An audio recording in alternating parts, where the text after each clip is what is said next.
Welcome to Motive and Malice, where we explore the darkest impulses behind the most shocking crimes. Today, we're diving into a case that, well, it shatters our most fundamental trust. We're going to be exploring the story of a doctor, someone sworn to heal, who now stands accused of being a prolific serial killer. So let's just get right into it. The prosecutor in this case, a man named Philip Mayhofer, he said it best. He behaved as the master of life and death. That one sentence, it really just gets to the absolute heart of the horrifying allegations against Dr. Johannes M, a palliative care doctor from Berlin. And that right there, that's the central paradox, isn't it? The very person meant to ease suffering, to provide comfort at the end of life, now stands accused of exploiting that incredible trust to kill, a healer in the dock. The question has to be, how could this possibly happen?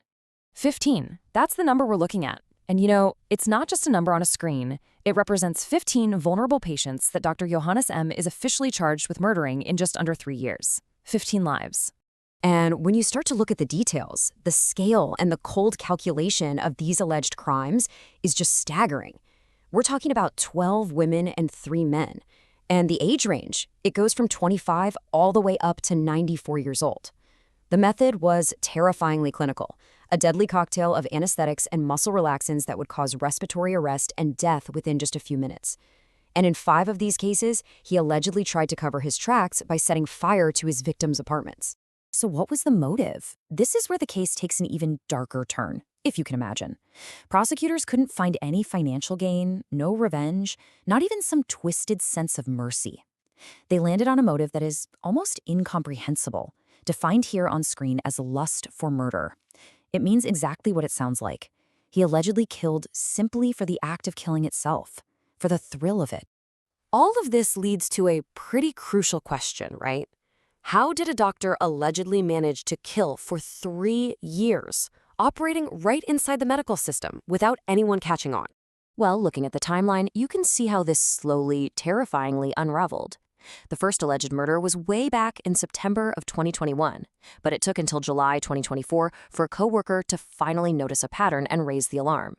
He was arrested the next month, initially for just 4 deaths, but as the investigation dug deeper, that number just kept climbing, all the way up to 15 by April 2025, right before the trial began.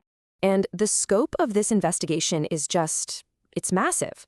A special police team has had to review nearly 400 cases connected to this one doctor. Suspicion has been confirmed in almost 100 of them, with dozens more still being actively investigated. It's led to the incredibly grim task of exhuming bodies, searching for evidence years after the fact. You know, it all just feels so unbelievable. It really makes you wonder, were there any warning signs, anything at all in the doctor's past that could have possibly predicted this? The answer is profoundly disturbing. It turns out his own academic work contained a chilling clue. His 2013 doctoral thesis, a paper he wrote on homicide research, began with the literal question, why do people kill? He was studying the very thing he would later stand accused of doing. And as shocking as this all is, it's actually part of a terrifying pattern we've seen in Germany. You can see here how Johannes M compares to other infamous medical serial killers. You have Niels Hogel, a nurse whose narcissism was so extreme he created medical emergencies just so he could be the hero who saved them. Or Ulrich S., another nurse who murdered patients for the unbelievable reason that he just wanted to have less work. The motives are different, but the betrayal of trust, it's exactly the same. And these killers often share a common psychological profile. Sometimes it's called the angel of death archetype. The research points to these common traits: a deep, desperate desire for respect and attention, narcissistic ideas of grandeur and power, a need for excitement or thrills, and this really disturbing ability to dehumanize their patients, seeing them only as objects for their own gratification. Which brings us right back to the courtroom today. The stakes here could not be higher. Prosecutors aren't just seeking a life sentence, they want a finding of particularly serious guilt. Now, in Germany, this is critical because it would prevent him from being eligible for parole after the standard 15 years, effectively ensuring he would remain behind bars for the rest of his life. And to really understand the sheer brazenness of these alleged crimes, just look at the events of a single day.